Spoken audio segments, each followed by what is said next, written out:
zaman buat apa? Tak salah korang nak berhibur. Tapi apa salahnya sambil berhibur, sambil berdakwah? Anak muda.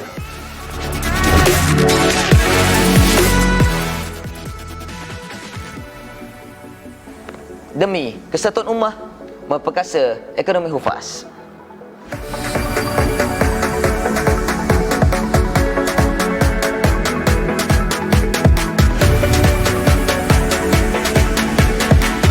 Jika orang sukakan kamu, mereka akan dengar apa yang kamu katakan. Tapi jika mereka yakin pada kamu, mereka akan berikan kamu bisnes. Itulah branding.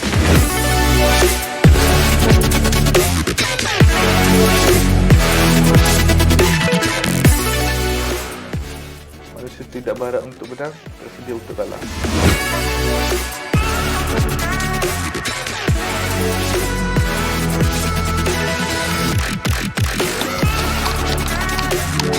Dia simple, asal mantul.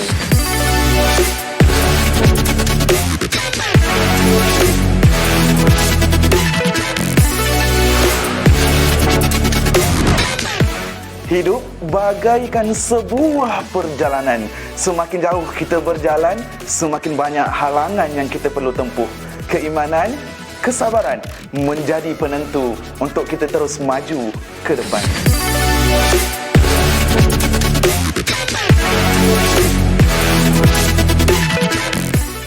Dia slow hand asal tak feeding.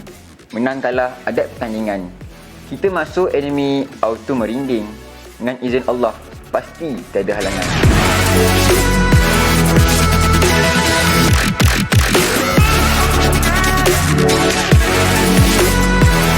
Curut tak apa, yang penting strike. Rezeki tu Allah yang bagi.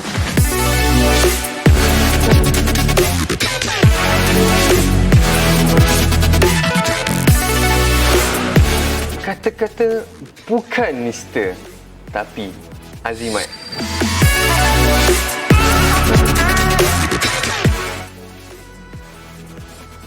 Bergerak senada menuju kejayaan bersama.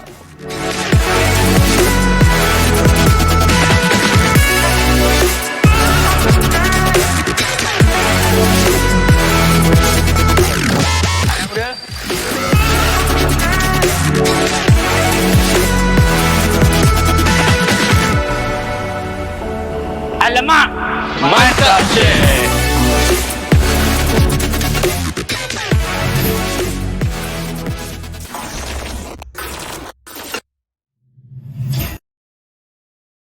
Bila kekasih mengundang aku pulang, mahligai menanti penuh gemilang.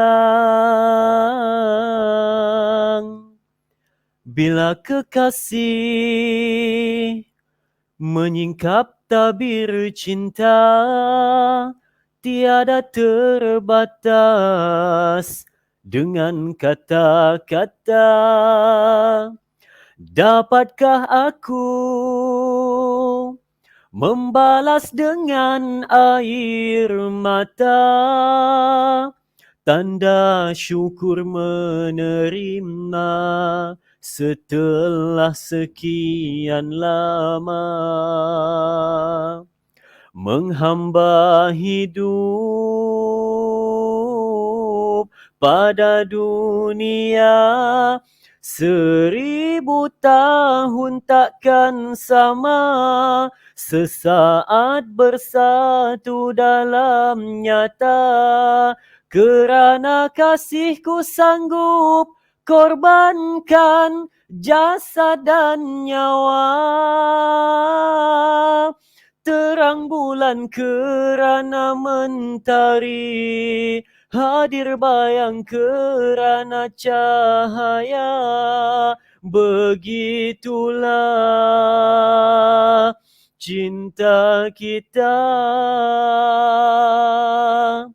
Tiada jarak pemisah lagi, tiada tabir sempadan budi. Aku terima dan juga memberi seikhlas hati.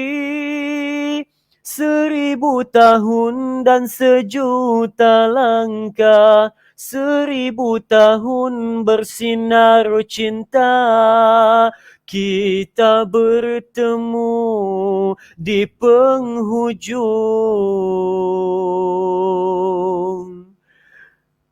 rindu. Yeah. Baik, terima kasih diucapkan kepada semua penonton yang menyaksikan kita pada petang ni walaupun dalam keadaan hujan ya, berdetam dentum ya, guruh di langit, tetapi masih tetap bersama dengan kita di Alamak Mantap Syekh channel yang kita bawakan khas kepada penonton-penonton semua. Dan tadi saya dedangkan lagu dari Jamal Abdillah yang berjudul Di Penghujung Rindu, mengisahkan bagaimana kehidupan kita dengan cinta abadi iaitu Allah yang Maha Esa. Baik, okey, dan petang ni bersiaran secara langsung juga di Facebook Kardok dan juga Akademi Al-Islah yang pastinya Facebook utama kita di Mantap Syekh channel. Pastikan anda follow dan ajak kawan-kawan anda datang untuk menyaksikan pada petang ini. Tidak rugi dan tidak ada apa-apa masalah. Datang ramai-ramai, kunjung ramai-ramai, ajak ramai-ramai, duduk, saksikan apa yang kita sajikan kepada anda, input-input dan juga info-info yang menarik untuk diperdengarkan. Baik, seperti biasa ya, pada hari ini saya nak kupas berkenaan dengan topik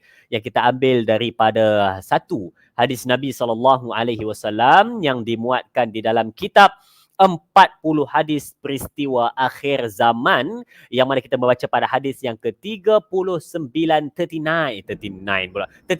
ya. Kita baca hadis yang ke-39 yang berjudul ataupun yang bertajuk 5 maksiat yang disegerakan balasannya. Tentang 5 maksiat yang disegerakan balasannya. Makna disegerakan tu adalah hang buat je 5 maksiat ni, hang tunggulah hari ni hang buat, esok boleh jadi kena balasan dia. Hang buat hari ni atas dunia dah kena balasannya. Bukan tunggu di akhirat, bukan tunggu hari pembalasan, tetapi di atas dunia hang dah kena hati-hati nah.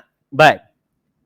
Ayo sama-sama kita telusuri ya, kita telusuri. Ayo sama kita telusuri satu hadis dari baginda yang menyentap jiwa, membuka mata pandangan dirimu pada akhirnya. Baik, cukup takat tu lagunya. Kita nak lihat daripada Ibnu Majah, dan hadis ini adalah dari Ibnu Umar radhiyallahu anhu, bahawa baginda Nabi SAW pernah berkata di suatu hari. Baik, saya bacakan maknanya ya. Baik. Hadisnya panjang, saya terus bawa dia punya makna. Baik. Baginda bersabda, "Wahai kaum muhajirin, 5 perkara kalau kamu telah diuji dengannya, kalau kamu telah mengerjakannya, maka tidak ada kebaikan lagi bagi kamu. Dan aku berlindung dengan Allah Subhanahu wa Ta'ala, semoga kamu tidak menemui zaman itu. Perkara-perkara itu adalah 5 yang saya kata tadi, 5 maksiat yang akan disegerakan balasannya. Yang pertama, tidak akan nampak berlakunya perzinaan pada suatu zaman atau suatu kaum sehingga mereka berani berterus terang melakukannya, melainkan berjangkit di kalangan mereka wabak penyakit menularia ini ta'un dengan cepat, dan mereka akan ditimpa penyakit yang belum pernah menimpa umat-umat terdahulu, namanya AIDS ataupun HIV. Kejap, ada kucing naik atas di meja, ya Allah. Kalau naik saja tak apa, masalahnya duk gigit-gigit wayar. Kalaulah dia kena jangkitan elektrik, kan ketinggal ke tulang kucing ni. Cuba duduk di bawah elok-elok. Baik, okey, biasa. Kadang-kadang tengah-tengah live ni ada iklan berbentuk kucing yang comel tetapi perangainya itu kan. Baik, okey. Balik kepada tadi, okey? Balik kepada tadi. Yang pertama, Nabi kata pada kita, maksiat yang pertama, maksiat yang kalau kamu lakukan di atas dunia, maka balasannya akan disegerakan. Yang pertama adalah zina. berlakunya zina, merebaknya zina, menularnya perbuatan perzinaan di dalam masyarakat, melainkan Allah akan datangkan wabak kepada kamu dan juga akan terjadinya satu penyakit yang tidak pernah menimpa umat terdahulu. Sekarang wabak datang, adakah punca daripada banyaknya perzinaan, banyaknya mukadimah zina? Hari ni kita tengok di media sosial, kita tengok di depan mata kita, punya banyak mukadimah kepada zina. Jangan hampiri zina, kamu telah hampiri, maka Allah datangkan wabak kepada kita. Adakah ini yang disebut oleh baginda Nabi SAW? Zaman tu kalau terjadi, Allah tularkan satu wabak kepada kaum itu. Apa jadi sekarang? COVID-19 datang, itu wabak adakah disebabkan zina terlampau banyak dalam kalangan kita? Kena fikir balik. Yang kedua, Allah akan bagi tahu, hang ni, mereka ini, kaum ini akan ditimpa satu penyakit yang tak kena pada umat terdahulu. Apa penyakit? Orang berzina kena penyakit itu. Namanya adalah AIDS. Namanya adalah HIV. Nak kahwin kena buat uji dulu. Ada tak dia ni HIV? Ada tak dia ni AIDS? Kena uji dulu. Umat terdahulu tak ada. Berlaku pada umat zaman sekarang kerana banyaknya zina berlaku di dalam masyarakat kita. Kita kena bendung, kita kena jauhkan perkara ini daripada mukadimahnya sekalipun. Baik, itu yang pertama. Yang kedua, mereka tidak mengurangkan sukatan ataupun ukuran dan timbangan kecuali mereka akan diuji dengan kemarau yang panjang dan kesulitan mencari rezeki dan kezaliman daripada kalangan pemimpin mereka. Yang kedua ni pun ada berlaku dalam kalangan kita. Hang buka kedai, hang buka perniagaan, menipu di dalam timbangan, menipu di dalam sukatan, menipu di dalam jual beli. Hang menipu. Kata Allah di dalam surah Al-Mutaffifin, wailul lil mutaffifin. Maka celakalah mereka yang mengurangi di dalam timbangan, mereka yang curang di dalam timbangan. Celaka Allah kata pada mereka. Betul? Ni, hang tengok. Alih kerana kamu satu kaum yang menyebabkan kamu buat satu kegiatan, kamu buat satu kemaksiatan, curang di dalam timbangan, maka Allah bagi pada kamu satu balasan yang telah menimpa kamu. 3. Yang pertama, kemarau berlaku panjang kepada mereka. Yang kedua, mereka sulit nak mencari rezeki. Dan yang ketiga, pemimpin mereka jadi zalim kepada mereka. Apa jadi pada 3 ini? Okey, betul tak? Ni, kemarau berpanjangan. Ada tak pernah berlaku kepada tempat kita? Pernah berlaku dulu? Ni, sukarnya mencari rezeki. Ada tak hari ni berlaku? Susah. Bangun pagi duk fikir macam mana nak cari duit. Tidur malam fikir macam mana nak guna duit. Macam mana nak manfaatkan duit yang ada. Hang fikir macam mana nak cari rezeki. Rasa sulit, rasa susah, rasa payah. Sebab apa? Adanya orang mengurangi di dalam timbangan. Dulu hang buka kedai, hang tipu dalam timbangan. Sekarang kedai hang bankrupt, tak boleh bayar hutang sana sini. Sebab apa? Hang curang di dalam timbangan. Sebab tu kena hati-hati, kena fikir elok-elok. Ada sebab yang berlaku kepada kita hasil daripada kejahatan kita yang lalu. No. Dan pemimpin kamu akan jadi zalim kepada kamu. Kerana apa? Kita sendiri yang buat zalim pada diri kita. Kita buat zalim kepada orang lain. Curang dalam timbangan. Akhirnya pemimpin kita buat zalim kepada kita. Tu dia. Kena fikir balik lah tuan-tuan. Kena fikir balik. Baik. Okay, nah? Itu yang keberapa? Yang kedua. Yang ketiga. Mereka tidak menahan zakat harta benda kecuali ditahan untuk mereka air hujan dari langit. Jikalau tidak ada binatang yang juga hidup di atas permukaan bumi ini, tentunya mereka tidak akan diberi hujan sama sekali oleh Allah Subhanahu wa ta'ala. Ni sekarang tengah hujan. Hang ingat hujan tu datang, Allah sayang pada kita ke? Belum tentu. Boleh jadi Allah marah kepada kita kerana kita ini ada duit zakat tak bayar. Tetapi hujan tetap turun kerana apa? Sebab ada makhluk lain yang hidup di atas muka bumi selain daripada kita. Allah sayang pada makhluk itu, Allah kasihan pada makhluk itu, Allah turunkan juga hujan. Tetapi hang punya muka tak malu, Allah turunkan untuk orang lain. Hang yang banyak buat dosa, hang yang nikmati air hujan itu lebih daripada makhluk yang tadi. Tak malu punya nama manusia. Betul? Ni Nabi kata pada kita, mereka tahan zakat, mereka tak nak bayar zakat, Allah tahan hujan daripada mereka. Tu tak hujan.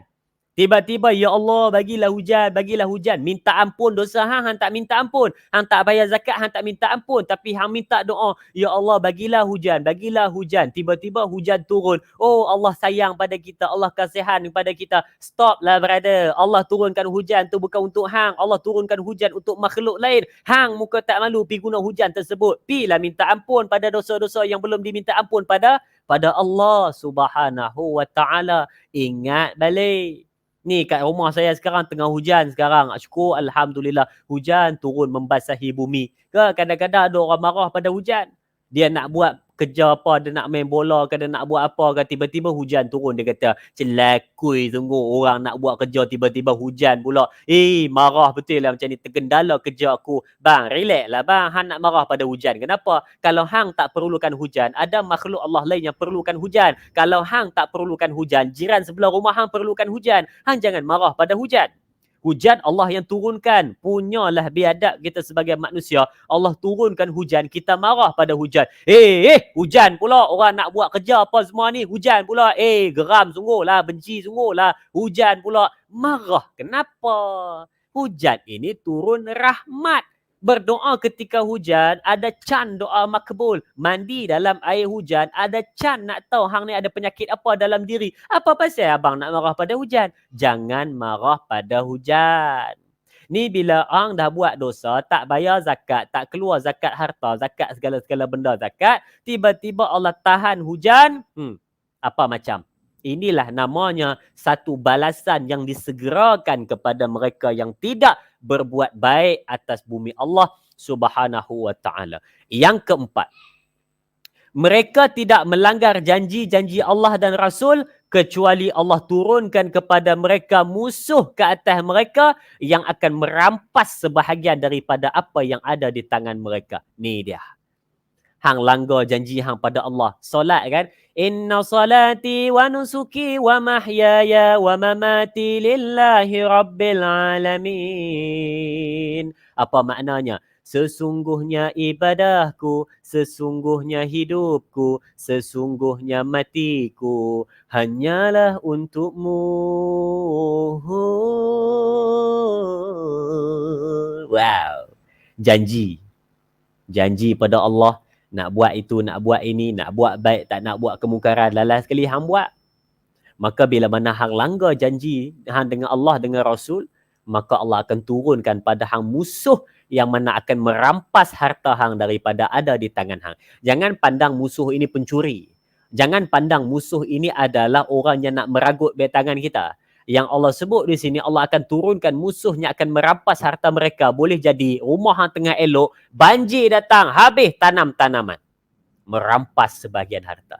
Boleh jadi rumah hang tersegap indah, dijilat api, dibakar oleh api rumah hang, habis harta hang ada separuh. Allah hantarkan cuma air, cuma api, kadang-kadang cuma serangga kecil, tapi menyebabkan hidup hang porak-peranda jadi tak tentu hala. Kerana apa? Kita melanggar janji Allah.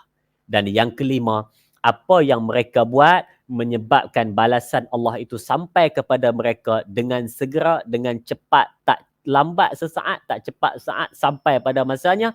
Apabila pemimpin mereka tidak melaksanakan hukum Allah yang terkandung di dalam Al-Quran dan tidak mahu menjadi sebagai pilihan, maka pada waktu itu Allah akan menimpakan bencana daripada kalangan mereka. Sebab tu hati-hati. Kita sebagai seorang yang ada jawatan, kita sebagai seorang yang ada benda yang patut ditegakkan, maka jangan kita ini memandang selain daripada apa yang ada dalam Quran, apa yang dibawa di dalam hadis Nabi SAW. Kalau hang tak nak tegakkan agama, kalau hang tak nak tegakkan Islam, maka tunggulah. Satu zaman Allah akan bagi kepada kamu satu bencana yang akan menyebabkan kamu habis rosak seluruh negara kamu. Sebab tu baldatun thayyibatun wa rabbul ghafur. Negara yang baik, negara yang elok berada di dalam jagaan Allah Subhanahu wa taala. Baldatun thayyibatun wal rabbul ghafur. Nah, Allah jaga negara yang baik. Tapi bila mana hang kata, tak sesuai lah, benda ni tak boleh lah, Islam tak relevan lah, maka hang tunggu. Bencana akan datang di tempat kamu, di negara kamu, meranapkan segala benda yang telah kamu bina bertahun-tahun. Hadis ini riwayat Ibnu Majah. Baik, penonton-penonton. Hadis di atas menerangkan kepada kita bahawa penyakit taun adalah penyakit yang menular seperti kolera dan AIDS. Betul tak saya sebut tadi? Penyakit taun adalah penyakit yang merebak dan menular seperti kolera dan AIDS. Adalah disebabkan perzinaan secara berleluasa. Itu satu. Yang kedua, kesulitan mencari rezeki dalam kezaliman pemimpin adalah disebabkan daripada rakyat yang suka mengurangi timbangan. Ini sebagai nota penting. Tuan-tuan catat yang ni pun jadilah. Nah, baik. Yang ketiga, kemarau panjang disebabkan orang yang tak nak keluar zakat. Allah dah murka pada hang. Allah bagi rezeki pada hang. Allah bagi nikmat kepada hang. Tetapi hang buat tak tahu, hang buat seperti mana nikmat tu hang cari sendiri 100% dan bila mana dah dapat hang tak nak keluarkan. Allah tahan hujan daripada hang. Allah bagi kemarau tempat hang. Allah bagi susah kehidupan hang. Allah bagi tak cukup keperluan hang. Sebab apa? Allah nak tegur balik. Dah dapat banyak tapi tak nak dikeluarkan di jalan Allah Subhanahu wa taala. Kekuasaan musuh mengambil sebahagian daripada apa yang dimiliki oleh kaum muslimin seperti kehilangan tanah di Palestin daripada tangan kaum muslimin disebabkan mereka mengkhianati janji-janji Allah Subhanahu wa taala. Dan seterusnya, perang saudara akan berlaku di kalangan kaum muslimin dan tidak menjadikan Al-Quran sebagai undang-undang di dalam kehidupan mereka. Okey, itu di antara benda yang dipesankan di dalam hadis tadi yang mana cukup penting untuk kita ambil. Sebab apa tahu? Sebab hidup kita ni, kita nakkan kehidupan yang baik. Tetapi bila mana kita buat satu benda yang tak baik, maka hang kena tunggu lah. Hang kena hadaplah satu azab daripada Allah Subhanahu wa taala. Sebab tu diceritakan oleh baginda Nabi SAW di dalam hadis yang ringkas ini, di dalam hadis yang pendek ini, panjang juga sebenarnya tapi saya kata pendek lah sebab ringkas je. Tapi Nabi nak bagi tahu kepada kita, hang kena berjaga-jaga sebab 5 yang aku sebut ni kata baginda Nabi SAW, balasan dia tak tunggu di akhirat. Bukan kata hang dah kena balasan di dunia, di akhirat hang tak kena dah. Hang kena selagi mana hang tak minta ampun, selagi mana hang tak bertaubat, hang nantikanlah. Benda-benda macam ini akan sentiasa berlaku kepada kamu. Di dunia dah sampai balasan, bagaimana nak jawab di hadapan Allah Subhanahu wa taala. Allah tanya kepada kamu depan muka lagi, Allah tanya kepada kamu, wahai si fulan bin si fulan, pasal apa kamu menghampiri zina? Bukankah aku dah pesan di dalam Al-Quran, la taqrabuz zina? Kenapa kamu hampiri? Allah tanya, apa nak jawab? Okey, apa nak jawab? Jenuh nak jawab. Allah tanya pula yang kedua, wahai si fulan bin si fulan, aku bagi pada kamu kenikmatan sampai kamu boleh buka kedai berniaga. Kenapa kamu curang di dalam timbangan? Apa hai kamu ni? Nak jawab lagu mana? Yang ketiga, aku bagi pada kamu nikmat melimpah ruah, apa yang kamu kerjakan semua jadi. Kenapa kamu tak bayar zakat? Jenuh nak menjawab. Kamu dah berjanji dengan aku, kamu dah berjanji dengan Rasulku. Kenapa kamu ingkar pada janji tersebut? Bergetar kaki nak jawab. Dan yang kelima, hang ni aku dah bagi jawatan. Hang ni aku dah bagi pangkat. Hang nak apa lagi? Kemewahan dapat, pangkat dapat, pengaruh dapat. Bila dah duduk di atas, hang memimpin orang di bawah. Kenapa kamu tidak laksanakan hukum agama di dalam kepimpinan kamu? Sudah. Habis.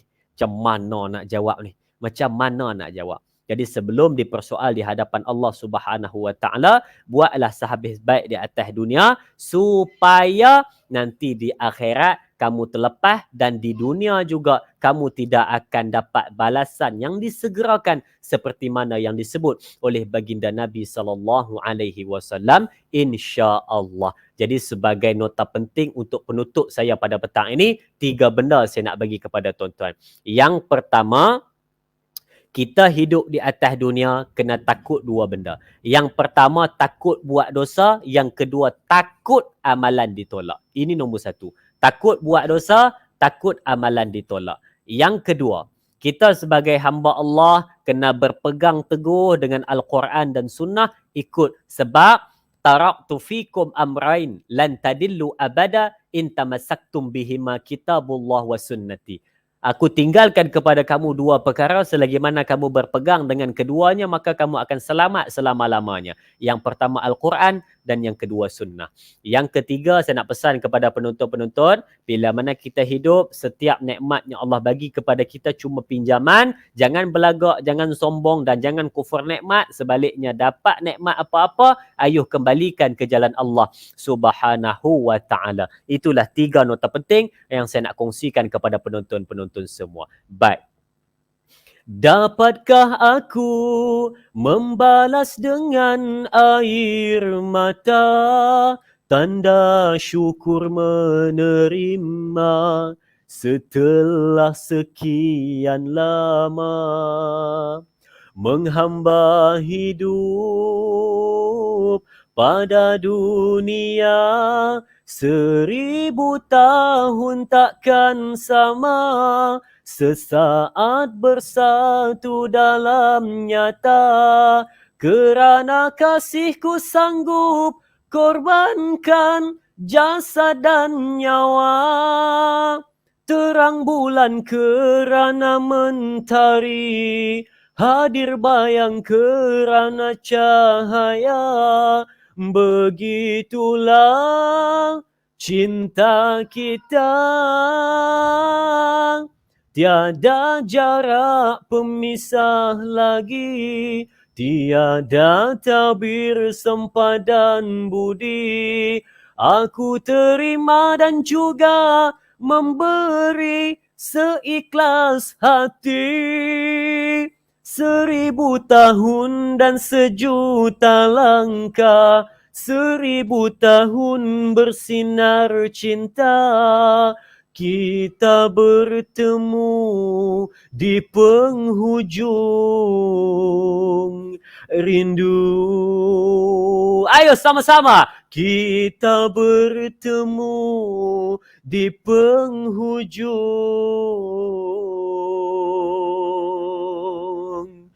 rindu.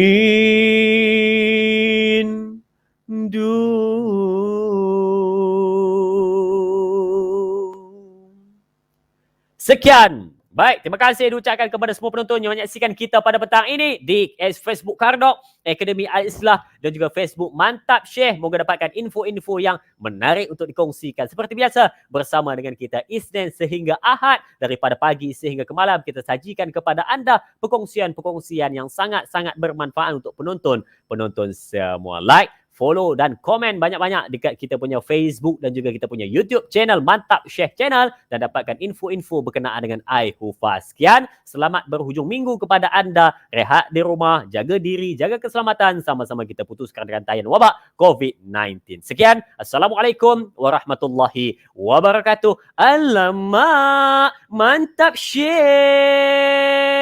Bye-bye.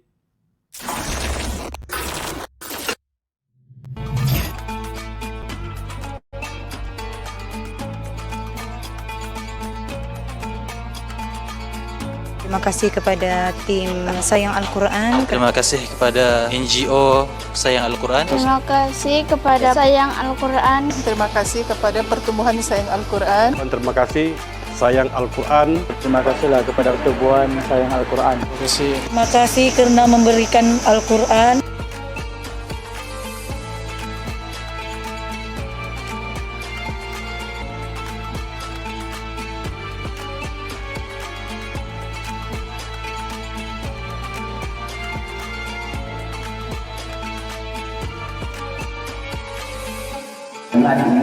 InsyaAllah hari ini dan semalam kita telah lancarkan satu infak Quran kasih buat Borneo untuk 100,000 naskah.